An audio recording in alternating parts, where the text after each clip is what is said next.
to the Human Resolve podcast. I'm here with my special guest, Jill Tietjen. Jill, please introduce yourself. Well, thank you, Savio. It's such a pleasure to be here. I'm an author, a speaker, and an electrical engineer.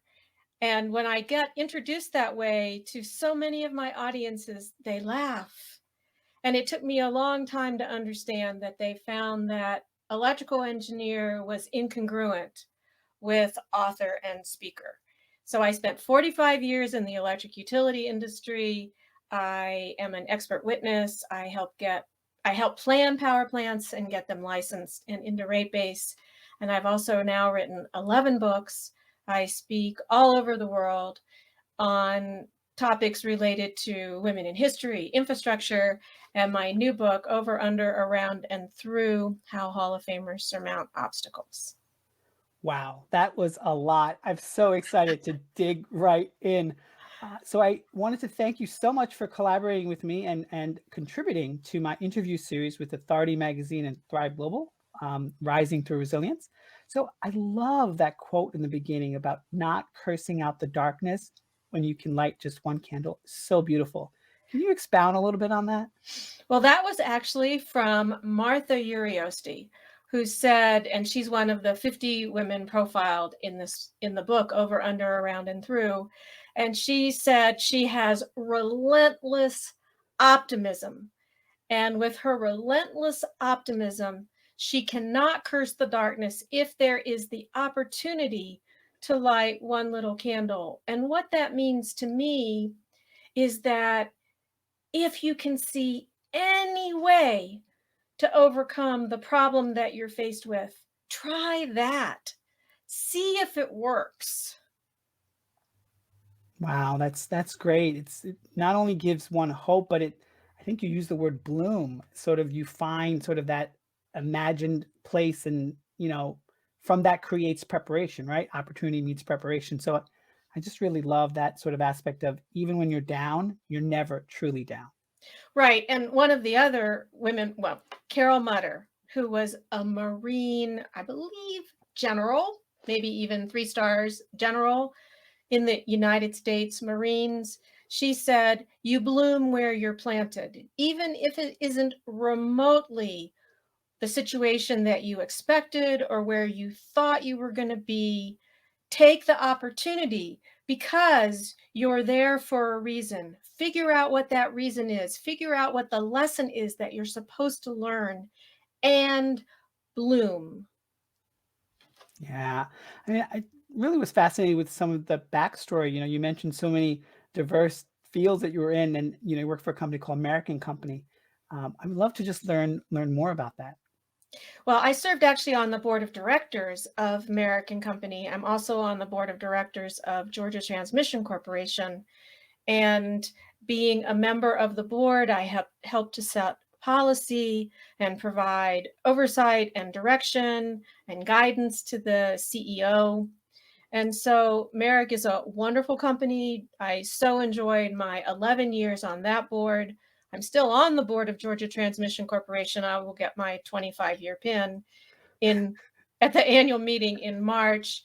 It's an electric utility. I love the electric utility industry. Something I say to people, which I will say here, nobody has lost any electricity through outages except in Texas through severe weather and through hurricanes and severe weather. But throughout the pandemic, electricity has been provided 24 hours a day, 7 days a week. That's the business I spent my career in, ensuring that electricity is something that everyone can take for granted. And you know what? I just love that because I think everyone does take it for granted. You just assume it's going to work. And there's a lot of steps and behind the scenes that happens in order for that to actually truly work. And in some countries, people don't even have it or have least access to it. So I really, really love, all the hard work and everything you sort of put into making that help, realize in the world. So that's fantastic. Well, thank you. It really is important. And there are an amazing number of people that it takes not only to bring you electricity, but to bring you clean water, to make sure, as we're learning with the supply chain issues in the pandemic, to bring you food to the grocery store, to make sure that all of the things that we have taken for granted, that you go into a department store, you go into a grocery store, and the shelves are full. Well, they aren't always full right now. So we're learning that there are other issues as well. So, Jill, how do you define the word resilience? Resilience is being able to bounce back.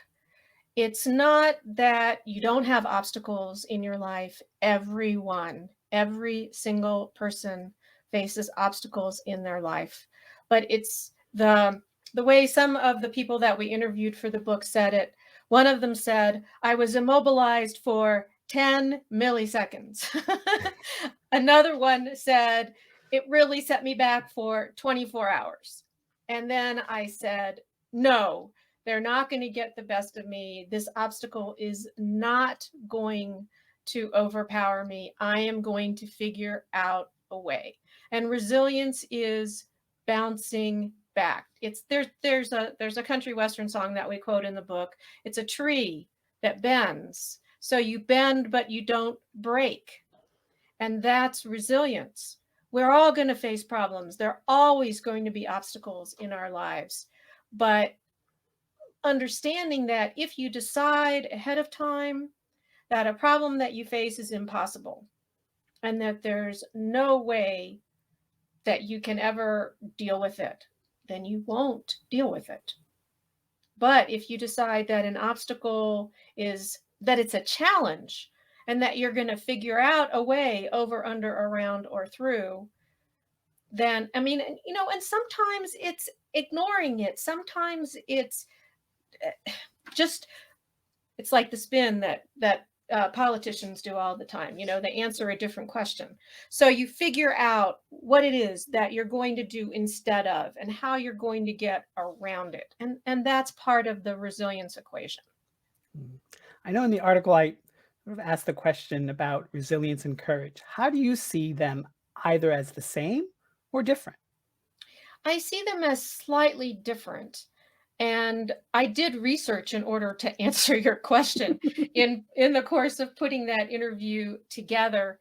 And often what I saw or what I read was that courage often relates to a one-time challenge that I read actually I read a lot of electric utility publications. And in one of them yesterday, it said that an individual saw a child in the middle of the road. A lineman for an electric utility saw a child in the middle of the road, got out of his vehicle and got the child. That's courage. Courage is getting all of your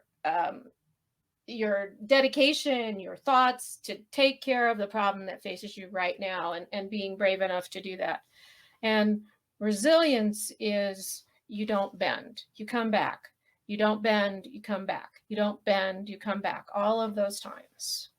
Yeah, I remember also in the article you mentioned a resilient person might need to muster courage in order to face pain or grief or to do something that frightens them. What have you faced in your life that, speaks to this? And I don't think this part was in the article because I think this is a new question. And the answer is, when my first husband and I had been married 9 months, his parents died in a murder-suicide. We were each 22 years old at the time, and he had 2 brothers. He was the oldest, and he had a brother who was 18 and a brother who was 14. And his 2 brothers came to live with us. We'd been married 9 months. We'd been out of college 9 months. We'd been at our jobs for 8 months. We were learning to become adults, and now we were raising 2 teenagers. And so we did that. We got them both through high school. We got them both through college. We got them on their feet. And you keep putting one foot in front of the other. You keep doing the things that you need to do in order to make sure that you are dealing with the situations that you're faced with. And that's a pretty significant situation. Yeah. I know also in there you speak very candidly about your divorce and thinking that that was going to be happily ever after. But I think when it comes to resilience and courage, people often say, well, they can do it, I can't. But when you speak to something as, as sort of, profound or as simple as marriage, so I really love that you touched upon that. Well, it is very interesting that for me, I mean, I was raised that you make a commitment and you honor that commitment. And my mother and I had a difficult relationship. And one of the most profound things she ever said to me was when my first husband moved out of the house, she said, "This is one commitment you no longer have to honor." And so she gave me permission to do the things that I needed to do. I didn't understand for a very long time about the choices that I had and that the choices that I was making. I had an engineer father role model. Mom didn't work. They got married in 1953. She was a 1950s kind of a wife. She couldn't work because that would be a reflection on my father, that he couldn't provide appropriately for the family and it was not acceptable to him. And so my role model was my father. He encouraged my sister and my two brothers and me to make the best of our abilities, to do everything that we could. And so here we are, you know, I'm thinking, I'm going to finish college, I'm going to get married, I'm going to have kids, I'm going to go to work, I'm going to retire, and I'm going to die, which is what is the role model that I had. And Yeah. life is so much more complex than that, with so many more situations that you're faced with all of the time. Oh, and by the way, he worked for one employer that whole time. So that was part of my Uh, equation too, yeah. which is no longer even a possibility for Yeah. almost anyone. And so I had to understand and I had to become, if I wasn't already resilient, I had to become resilient, facing all of these challenges along the way that everyone faces. Yeah. Even you may or may not know, but I'm a cancer survivor. And I love the fact that you mentioned humility is about accepting help from others because truly it was cancer that gave me not only humility, but vulnerability. Up until that point, I was like the person who said, I got this, I have this. And I realized after being bedridden for a week in the hospital and another week as well in the hospital that I needed help. There's no way I could go to the infusion centers and I needed someone to pick me up. And people volunteered, but I had to break down my own walls. And I just really love the fact that you even speak to this because that is really the essence, I think, why we're here, right? We're here to learn different things. And to me, it had to come in the form of cancer, which was terrible, but it did teach me that great lesson. Well, and my lesson came through that same lesson came through divorce. I had been raised by a mother who said, you don't show pain and you don't ask for help. And then I became a woman engineer at a time, 1972, when I entered college, was the first time that the percentage of women graduating with bachelor's degrees in engineering reached 1%. And so I graduated in 76. It wasn't even up to 3% by that point in time. You're Everything I do is representing all women. And if I show any vulnerability, if I ask for help, if I don't know how to do something, then I'm stupid. And then all women engineers are stupid. And then you know, we can't display any of that vulnerability that you're Mhm. talking about or asking for help.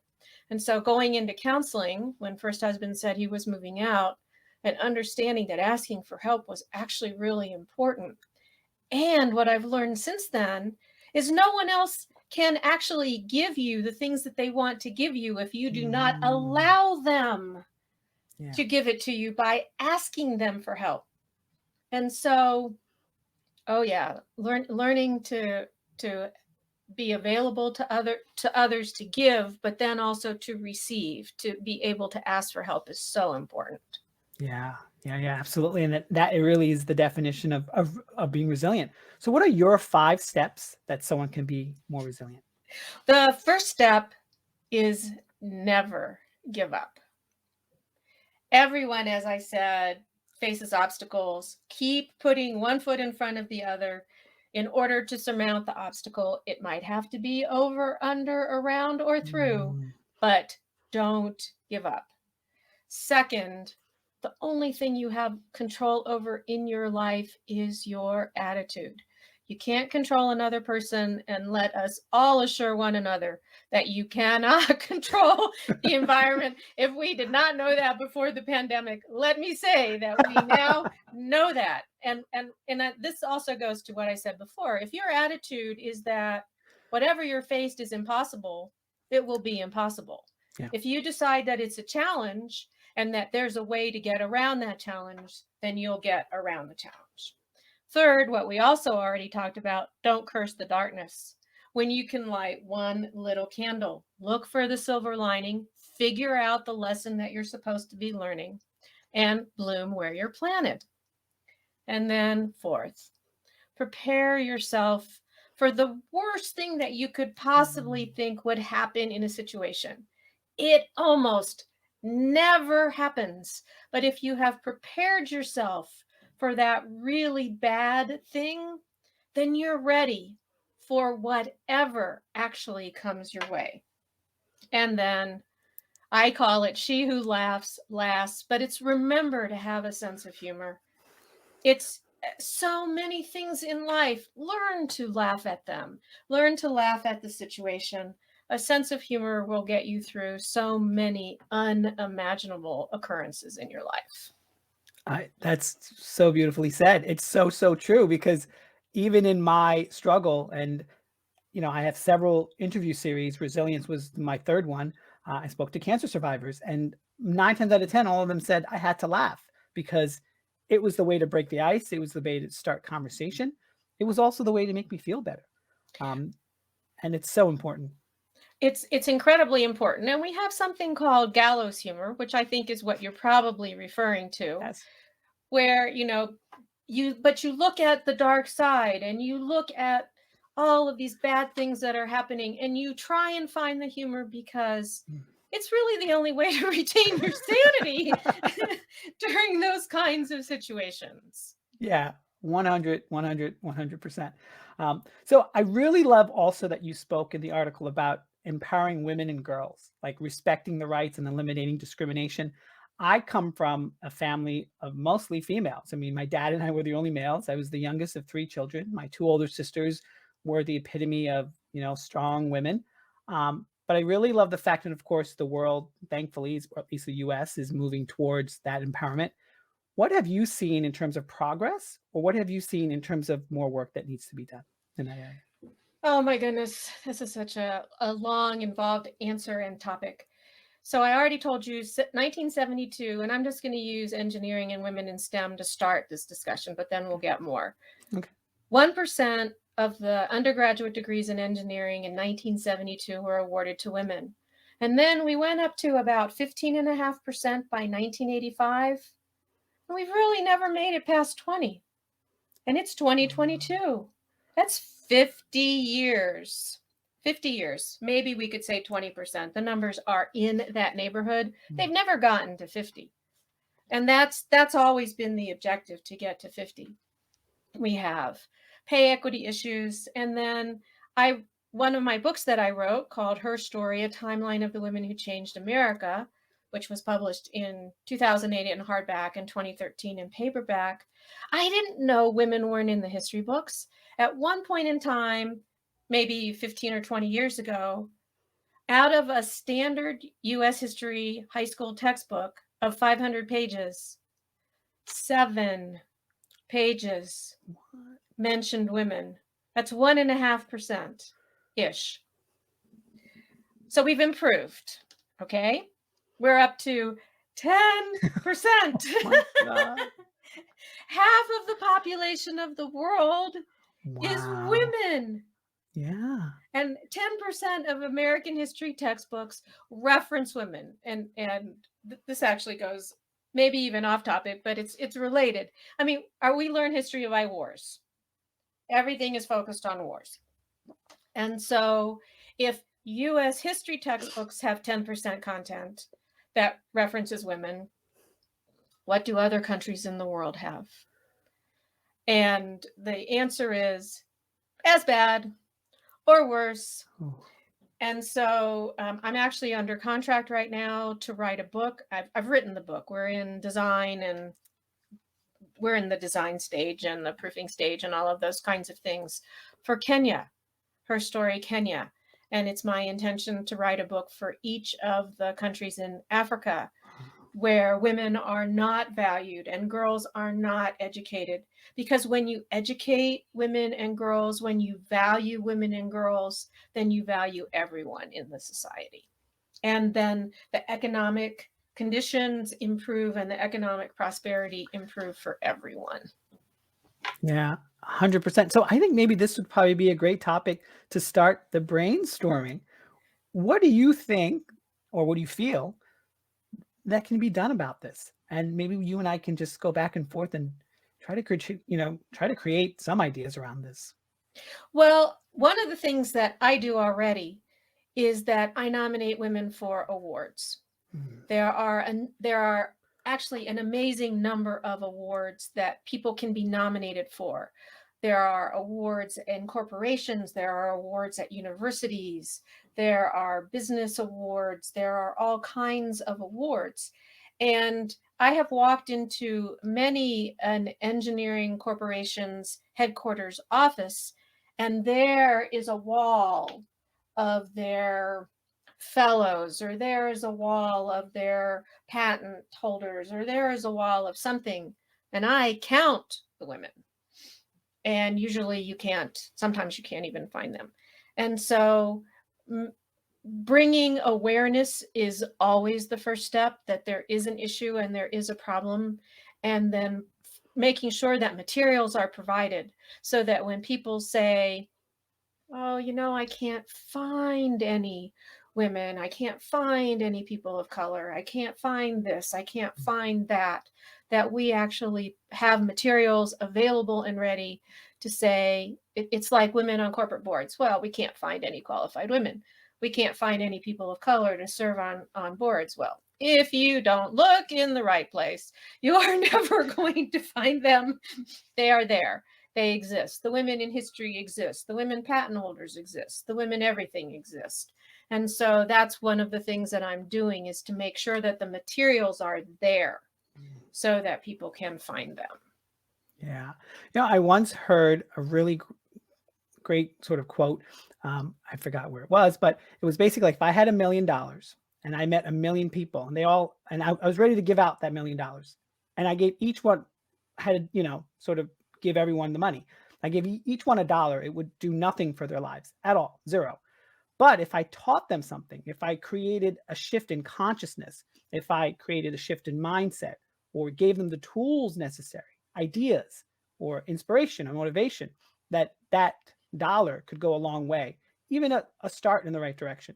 So I'm thinking, just coming from someone who loves women in general, of just sort of having women in positions of power, or having women be, sort of, in public, places, and public, means. Um, I'm thinking to myself, how does the shift in consciousness happen? Is it so much so that men have to sort of grow from this, or is it more that men have to allow for space for women? Oh, I think it's both. I think it's absolutely both. And I mean, one of the reasons that I nominate women for awards is that often the men don't think to nominate the women. And so if the men are in the positions where they would normally do that, and they're not thinking about the women, if we can consciously get them to see women who are qualified and capable and doing amazing things. My co-author, Charlotte Weissman, on the first Her Story book, Her Story, A Timeline of the Women Who Changed America, sent me something yesterday about a woman in the space program. As she was going into labor, she actually figured out the answer to the question that she had been asked. And from the hospital, she communicated back to and this I think was someone at NASA. This was in the space program, an issue in the space program. And she communicated it back while she was in labor. I mean, Pat Schroeder, who was the congresswoman from Colorado, 24 years in the United States House of Representatives, actually told the New York Times I have a brain and a uterus, and I use both. And so getting past some of these preconceptions that we have about who has skills and who has knowledge and who has talent and capabilities and what that package looks like, and understanding that talents and capabilities come in all kinds of packaging. Yeah, 100%. I actually attended before COVID something called a men's group, and before that, I knew nothing what a men's group was. Basically, it was a bunch of men, like 17 or 18 of us. We met in the Catskills. There was these exercises around embodiment, coming in tune, and really the idea is that men have to grow and change. Men have to change because of the Me Too movement. Men have to change because the world's changing, and there has to be more emotions that men have to not only sort of feel within themselves, but also display in the real world. And I think that would be a right step in the right direction. I mean, what are your thoughts on that? I actually agree. And when women talk about men, often the things they say are along the following. Well, what did they talk about? Well, they talked about sports teams. And often it's true. And so, but did they ever talk about their feelings? No. Did they ever communicate about important events in their lives, or what was happening in their family, or what was happening at home, or how much they love their pets even? No. And so I think there is room for all of us. And actually, to one of your points, I have said this for a very long time. I'm so tired of trying to change the women. There's nothing Mm. really wrong with the women. The reason why the women are not in leadership positions, executive management positions, CEO positions, it's not because they don't have the skills and the abilities. It's because their skills and abilities aren't valued. 100%, 100%. So I think it's time for acceleration. People say that there's acceleration with technology. Obviously, it's happening in and around us. There needs to be an acceleration with this as well. So I really love it. I love the fact that we've been going there. So Jill, tell my audience where they can find more about you, your work, your books. I mean, I can't wait. I can't wait for your book to come Well, out. this one actually is a pre-release copy. The official release date is May 1st, Over, Under, Around, and Through, How Hall of Famers Surmount Obstacles. You can find it on overunderAroundandthrough.com. It's published by Fulcrum Publishing. It will be out officially May 1st, but you can order it pre-release. I have a variety of websites: herstoryatimeline.com, Hollywood Her Story. I haven't mentioned that book. Hollywood Her Story, An Illustrated History of Women in the Movies, hollywoodherstory.com, and then jilltiejen.com are the best websites to go and look at. So those four, I think, are enough. There's more, but that's enough. Well, I make every guest put out their superpower. So yours is get stuff done. It's no question in my mind why you chose that as the quote for your superpower. I What get what is it done. Yeah. I love to ask my guests, what is the vision? What is the ultimate for right now for Jill? Well, the ultimate vision is, and I actually say it in my affirmations every morning, is I'm going to motivate an army to change the perception of women around the world. And you know what? I support you on that. Any way I can help, please let me know. Because All I'm trying to right. change the dialogue with survivors. That's my mission.